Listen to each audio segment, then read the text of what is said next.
Tingnan natin mga lods ang aking nilulutong fried chicken at chicken joy. Ulam ng tanghalian ng aking anak. Sa akin, luto na yung ulam ko. Paksiw. Yan. Paksiw na yung maliliit na sapsap. Yan.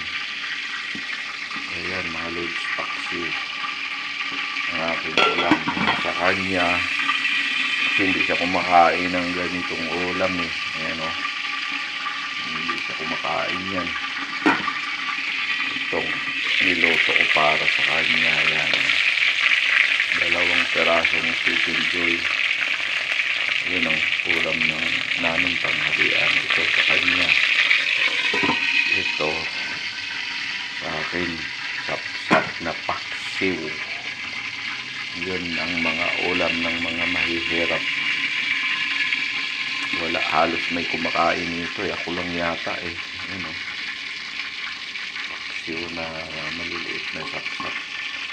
Paborito ko kasi yan kasi sa probinsya sa amin ganyan lagi. Marami mga, lalo na mga bagong huli talaga. Ito sa Riwa din ko na nabili ko sa palengke kaya bumili ako. Yan ang ulam namin ngayon lang, mga lods.